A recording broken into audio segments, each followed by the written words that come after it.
안녕하세요. 저는 이제 막 결혼을 한 30대 초반의 여자입니다. 저에게는 훈훈한 외모와 착하고 성실함까지 있는 든든한 남자친구가 있었고, 저희는 사귀는 3년 동안 많은 추억을 남기고 있었고, 서로 결혼을 약속하게 되었었죠. 그래서 결혼 날짜를 잡고 상견례까지 준비를 하게 되었습니다.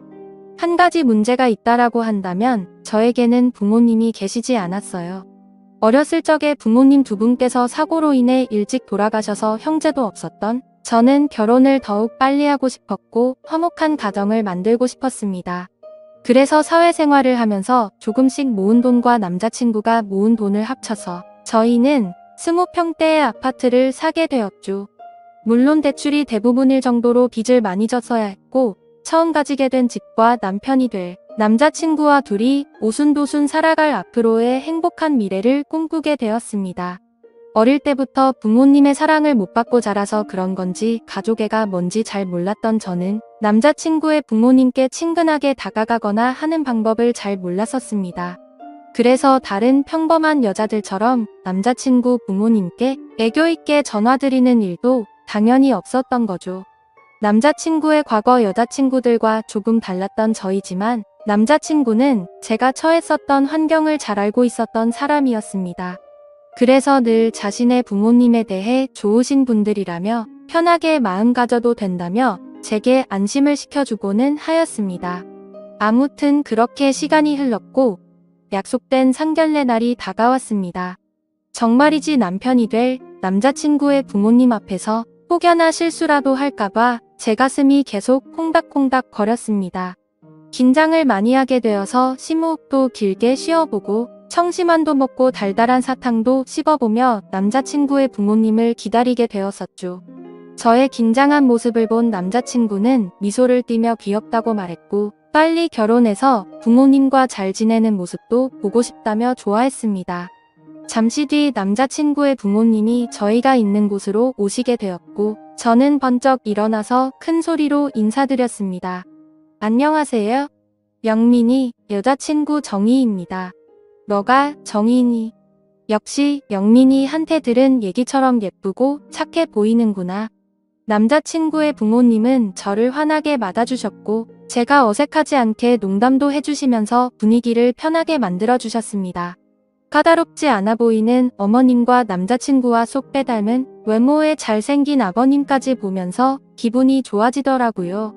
저는 앞으로 예비 시부모님과 사이좋게 지낼 생각에 더욱 행복한 결혼 생활을 꿈꾸게 되었습니다. 그렇게 결혼을 앞두고 설레임의 깊은 나날을 보내고 있었을 때였습니다. 어느 날 제가 회사를 마치고 집에 돌아왔는데 남자친구가 시무룩한 목소리로 전화를 걸었습니다. 자기야, 무슨 일 있어? 목소리가 왜 그래? 그러자 남자친구는 나 할 말이 있는데 잠깐 들릴게. 괜찮지? 라고 말하더라고요. 평소 활기찬 목소리였던 남자친구가 풀이 죽은 듯한 목소리라 걱정이 되었습니다. 그런 적은 처음이었고 그래서 좋은 일은 아닌 것만 같아 불안한 기분이 들었습니다. 곧이어 남자친구가 제가 혼자 살고 있는 집에 들어왔습니다. 저희가 대출을 받아서 살 아파트에 우리 부모님도 모시고 살아야 할 것 같다고 하더라고요. 그게 무슨 말이야? 부모님은 살고 있는 집 있으시다고 하지 않았어? 사실은 아버지가 예전에 사업하시다가 빚이 생겼었는데 금액이 점점 커져버려서 집을 내놓으셔야 된다고 하셔. 미안해, 정희야. 사실 남자친구 목소리를 듣고 이별을 고하는 건 아닐지 너무 걱정했었는데 그건 아니어서 뭐든지 다 괜찮다고 생각이 들더라고요. 하지만 그럼에도 불구하고 솔직한 마음으로는 남자친구의 말을 듣고 당황하긴 했지만 애써 괜찮게 생각하려고 했습니다. 남자친구의 마음도 이해가 가고 시부모님들이 안쓰럽게 느껴지기도 했고 어렸을 때부터 부모님이 일찍 돌아가셔서 부모님의 품이 늘 그리웠던 저였던지라 시부모님과의 동거에 대한 설레임도 생기게 되었습니다. 그래서 대답했죠. 응, 그래, 괜찮아. 시부모님들 좋으신 분들 같고 같이 살다 보면 편해지고 즐거운 날도 많겠지. 그러자 남자친구는 이해해줘서 정말 고맙다면서 최대한 빨리 독립을 할 수 있게 자신이 노력하겠다며 평생 행복하게 해준다고 말하더군요. 그렇게 이후 계절이 바뀌었고 저와 남자친구는 예정대로 결혼식을 올리게 되었습니다. 신혼여행을 다녀오고 시부모님과 함께 살 아파트도 들어가게 되었습니다. 제가 이사를 온 아파트는 방이 3개였지만 큰 평수가 아니라서 그런지 화장실은 하나인 집이었었죠. 그래서 조금 불편할 거라고 생각했지만 서로 순서를 지켜가며 볼일을 보니 금세 적응이 되어가더라고요. 저는 남편보다 2시간 정도 퇴근이 빨랐었고 제조업 공장에 다니시는 시어머니는 남편과 비슷하게 퇴근을 하시고는 했습니다.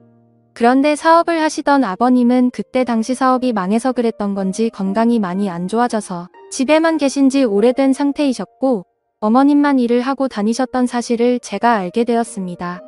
그래서 제가 퇴근을 하고 집에 들어오면 아버님이 거의 집안에 계셨습니다.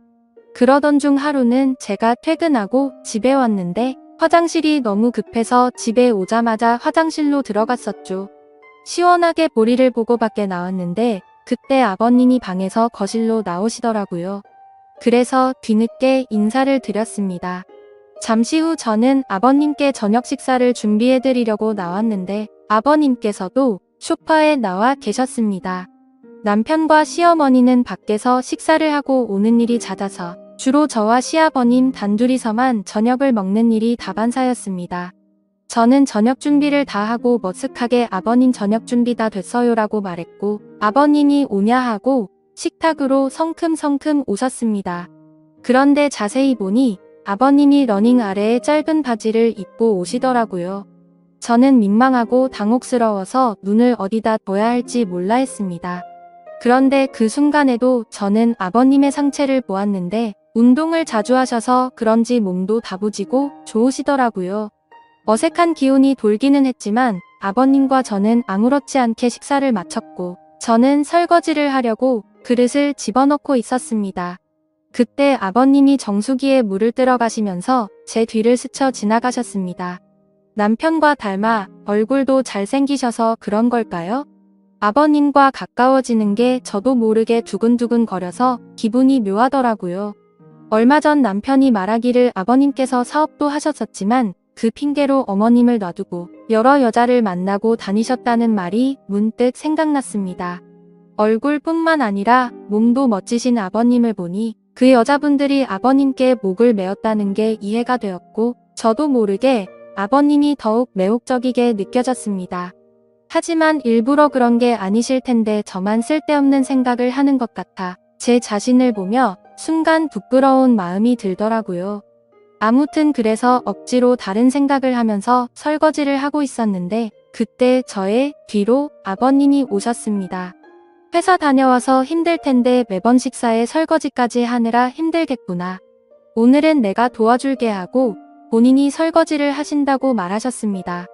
저는 괜찮다 하며 돌아서서 설거지를 하려고 하는데 자꾸 가까워지니까 기분이 묘해졌습니다.